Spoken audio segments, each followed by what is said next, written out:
What are the records of our past? In many cases, we only have whispers of what happened, accounts that fade with time and eventually become myths and legends, especially the prehistories of the Americas. I found a collection of records that may add some intrigue to this search and would like to share them with you. As with all data on the channel, it's up for interpretation and for you to decide what may be valuable. Depending on the reception, I'll upload each article or section and may add some commentary throughout or at the end. So stick around to the end of this one and we can discuss this brief introduction.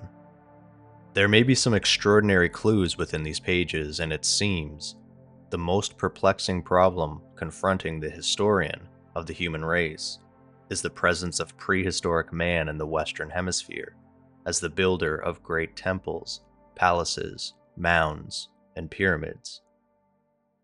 Let's begin.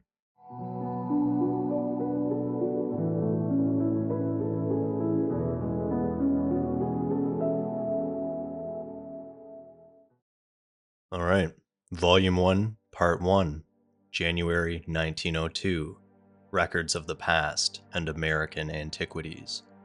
The entrance into the field of periodical literature of a magazine devoted to historical research needs no apology. The 20th century dawns upon an era of unparalleled activity in the search for the truth. The explorations of the last quarter of a century have added at least 5,000 years to our knowledge of the history of man. The desire to trace back the history of the human race and follow the development of a civilization is no longer confined to the historical student. Many men of culture engaged in the commercial pursuits of the age are not only rendering substantial financial aid to the work of research, now being carried on in almost every part of the world, but are as deeply interested in the latest news from the various fields of exploration as in the market reports.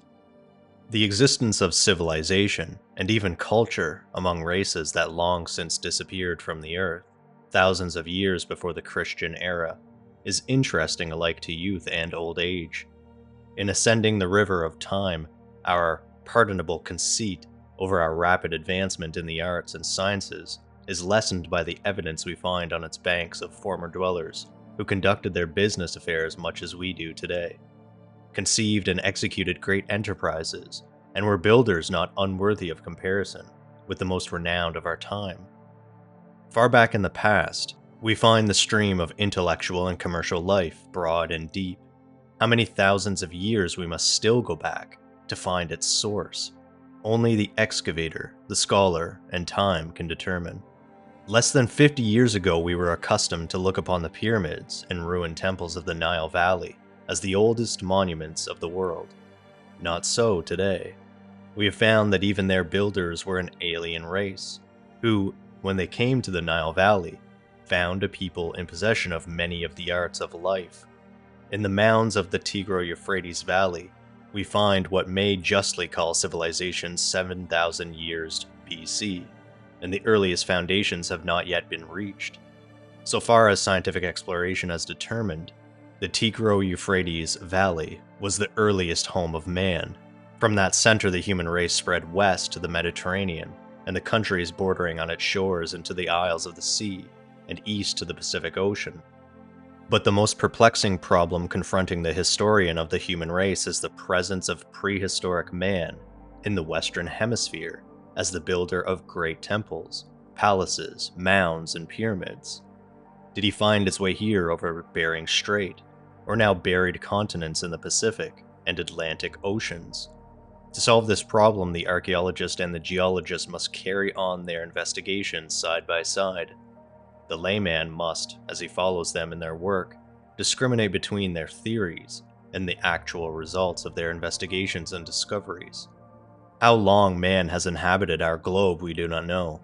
We are equally in the dark regarding the age of the Earth, and no evidence has yet been discovered that in any way contradicts the grand and noble statement of the writer of old who said, "God created man in his own image. In the image of God created he him." The more competent the scientific investigator becomes to pass judgment on these and like perplexing questions, the less inclined he is to do so. Records of the Past has been founded to give those in search of the truth regarding the history of man the results of the investigations and discoveries that have been and may be made in the future, and its value will lie in covering the entire work of historical research throughout the world and in rigidly excluding theories and controversies from its pages. That's a bit unfortunate.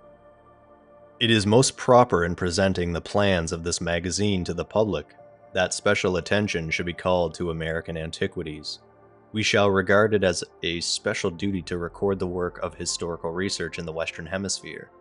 Many Americans are more familiar with the antiquities of Europe, Asia, and Africa than those of the West, and in this beginning of our work we can make no greater contribution to the general subject than by calling attention to the great necessity for protecting the marvelous prehistoric ruins of our own country. It is said that an English traveler in America offered the following as an excuse for calling on the poet Longfellow without an introduction. "Your country, sir, is so awfully big and new, one cannot see it in an age. Then, sir, there are no castles, no ruins to tell of old times, so I thought I would drop in and see you as one of the curiosities. There are Americans who do not consider themselves as old, who can recall a time when they regarded their own country much as the Englishman is said to have done. Not so many years ago, portions of Colorado, New Mexico, Arizona, southern Utah, and Nevada were marked in our school geographies as unexplored territory. This territory was supposed to be wilderness, inhabited by bears and barbarous Indians, and such was the case. Yet scientific exploration has demonstrated that the land once marked, unexplored, is rich in the remains of forgotten races, and that America rivals in human interest those parts of the Old World which are popularly supposed to be hoary with antiquity. Because of the historic threads, sacred and profane, that link us to the past, we in America are apt to ignore the archaeological wonders at our own door in contemplation of the ruins in the valley of the Nile and along the Tigris and Euphrates. Although known of since the days of the Spanish invasion, it is only of late years that the attention of Americans, of average intelligence, has been directed to the mighty chain of ruins that extends from the valley of the Gila in Arizona to the Isthmus of Panama and along the western coast of South America. We are just awakening to the fact that America has ruins that rival in interest those of the Old World, with the added mystery that we have no tangible clue to the builders of the great mounds in the Mississippi Valley, the cliff dwellers and pueblos of Arizona, Colorado, New Mexico, and other parts of the Southwest, and can only speculate as to the name and fate of the race or races that built the pyramids, palaces, and temples that excite the wonder of the traveler in Mexico and the Central American states, and the wanderer along the Cordilleras. Remains of the work of prehistoric man have been found in nearly all of the states and territories of the Union, including Alaska. Ohio is the only state, so far as we know, that has taken any action for the preservation of its antiquities. It is almost unanimously conceded by those entitled to express an opinion on the subject that Congress should enact a law for the protection of the antiquities of our country. At the present time, many of the most important ruins are on land held by the government. Very interesting. The creation of national reservations or parks embracing the ruins in certain localities is desirable and necessary in some cases, particularly in the Southwest. But owing to the wide distribution of prehistoric remains, such action cannot accomplish the desired object. The Republic of Mexico has set us a noble example, both by its encouragement of research and the safeguarding of its antiquities, and we must commend the national pride of the Italians in keeping in their country not only their archaeological treasures, but their world-renowned works of art, regardless of private ownership. The educational interests of a country should at least be on a level with its commercial interests. They will not be in the United States, so long as it permits the wanton destruction of its historic remains of the past. A national law for the preservation of our antiquities should be general in its character, and the details for its application left to the Department of the Interior.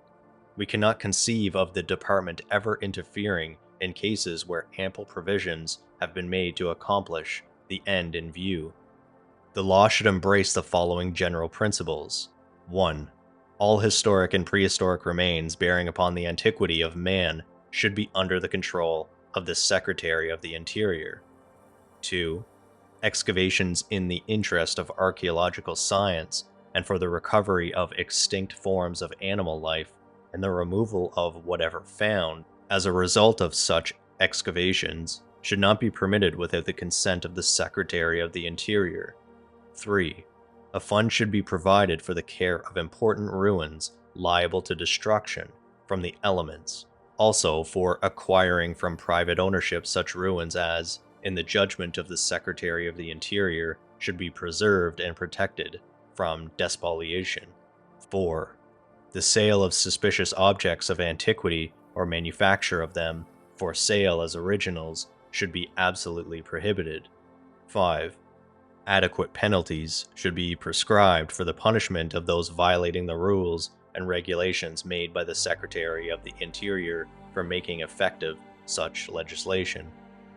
For many years, efforts have been made by persons interested in the preservation of the antiquities of the Southwest to secure the necessary legislation for their protection from destruction by time, tourists, and unskillful excavators. The first practical result of these efforts was an act of Congress in March 1889, appropriating $2,000 for the repairing of the Casa Grande ruin in southern Arizona, a sum entirely inadequate for its preservation.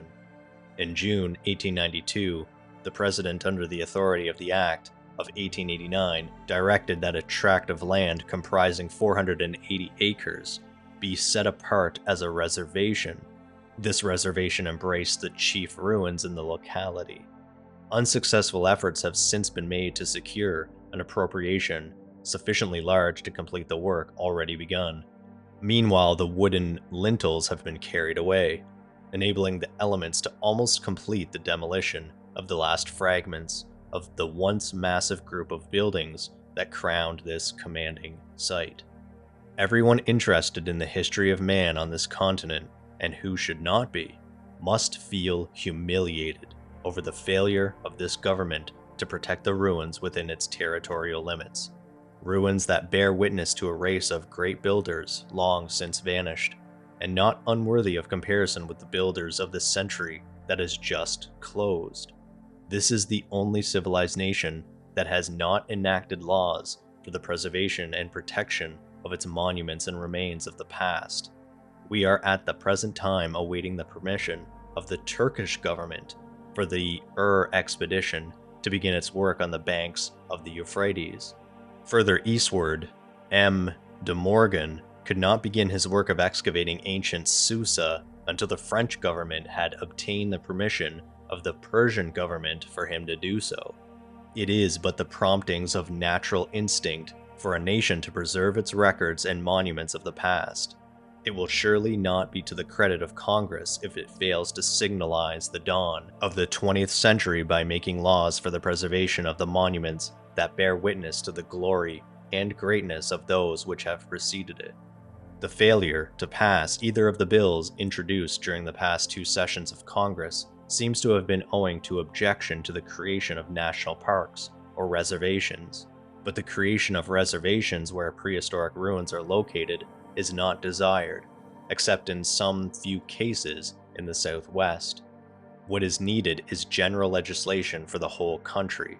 The withdrawal during the past year by the Interior Department of government lands on which prehistoric ruins are located was a step in the right direction, but the despoliation of ruins and their treasures by unskillful excavators should be stopped at once by the government.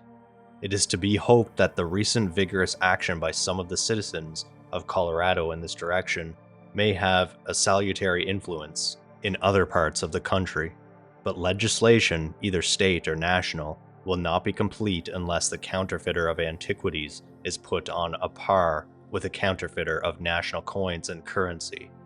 the heads of our museums are obliged to devote much of their valuable time to the detection of spurious antiquities, while thousands of dollars are annually expended by unsuspecting private collectors in the purchase of counterfeits. So now that we've read through that, what are your thoughts? Any comments on this initial section? If you're interested to hear more of these articles, let me know in the comments. Now, I'm always intrigued hearing comments about the prehistory of the Americas, and we seem to have a continual flow of evidence that aids these ideas even now. We have these LiDAR scans throughout South America and other locations that are just fascinating, showing that there are ruins and remnants of lost places, civilizations, just below the tree line and through the thick foliage. Now, like I said, it's important to take all of this with a grain of salt. I understand this publication is trying to be a more authentic source, and didn't really like that it said it would rigidly exclude theories and controversies from its pages. Personally, I would like to hear those explanations, possible controversial and potentially wild theories. And maybe that's a double-edged sword here, because if they don't include such controversial ideas, yet are stating that the prehistory of the so-called Western Hemisphere, or New World, is teeming with prehistoric remnants, that is an intriguing position. So what are your thoughts about this? Now moving on, I thought this section pushing for the government, specifically the Department of the Interior, to really do more in preservation was interesting, let's say, even laying out points and direction for such things. Now, this all sounds great on paper, right?